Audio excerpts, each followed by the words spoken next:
Hi. Welcome to The Kingdom Information. I'm Amar Saeed and you are watching Alternative Fuels for Cars on your favorite YouTube channel, The Kingdom Information. Alternative fuels for cars, what does the future hold? Please watch the complete video. Do not forget to subscribe this channel and like video in order to get very important and interesting videos on daily basis.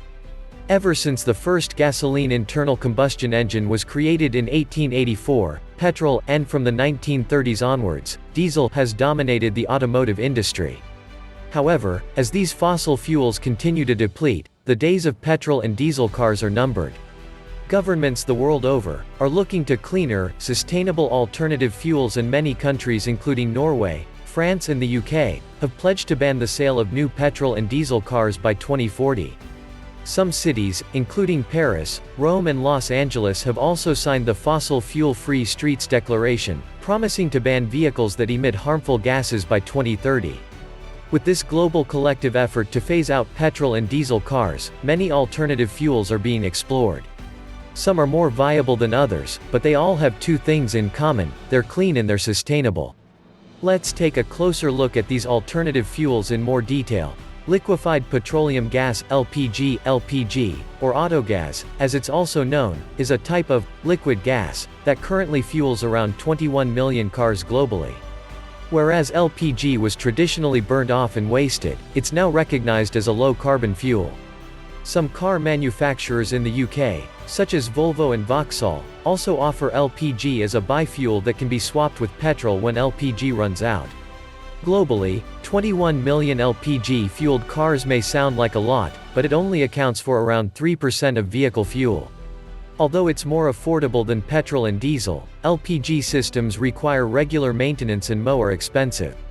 LPG tanks also take up a lot of space within a vehicle, so it's more common to find them in larger SUVs. Electricity is regarded as one of the most viable alternative fuels, and it's already being used to power cars through lithium-ion batteries. The great thing about electricity as a fuel is that it can be generated from a wide range of renewable sources, including solar and wind power.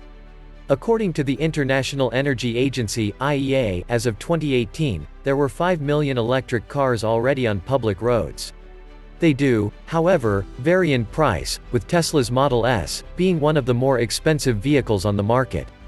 It's still early days for electric vehicles, and battery life is still limited to a range of around 100 miles in exchange for several hours of charging. Biofuels like ethanol are made from plants.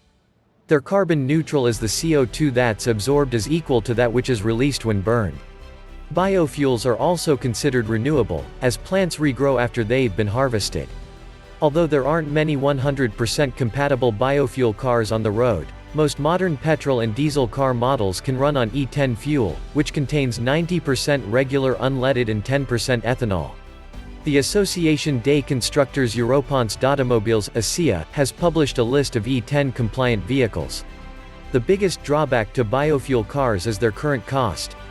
Although waste oil can be secured affordably, there's no infrastructure to support it sustainably.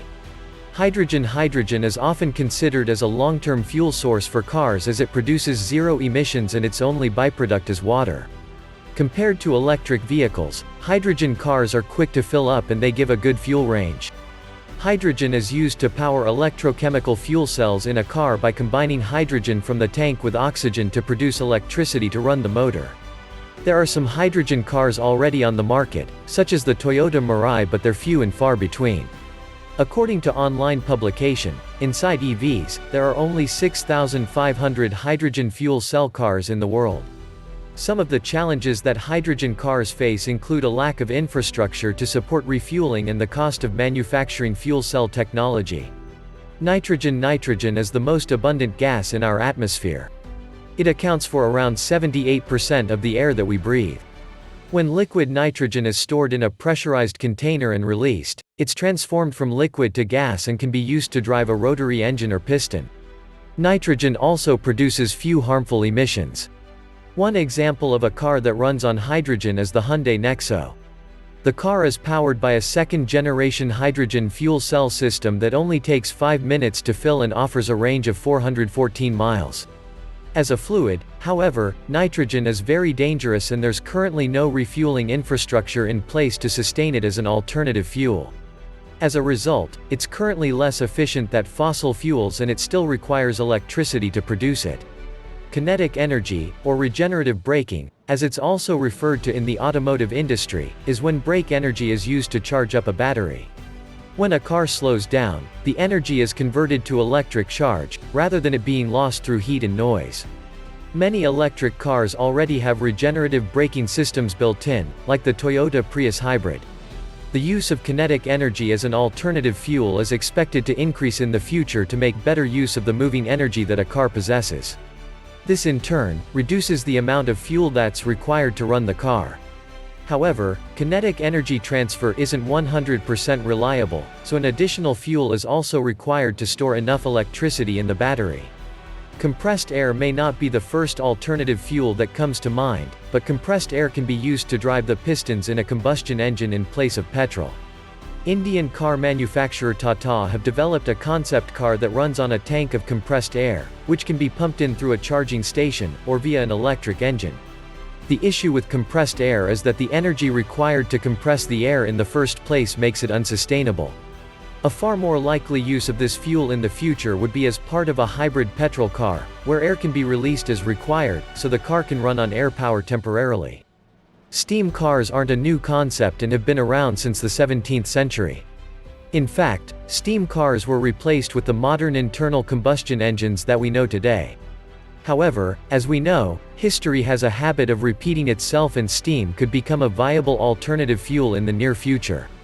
When used as part of a closed-loop system, any energy source can be used to heat water to turn it to steam. Steam engines themselves don't produce any emissions, other than water, and they deliver instant energy. According to a company in Florida called Cyclone Power Technologies, their steam-powered Cyclone engine is close to being tested in a commercial vehicle. Thanks a lot for watching the Kingdom Information YouTube channel. Please like this video and subscribe the channel in order to get very important and interesting videos on daily basis.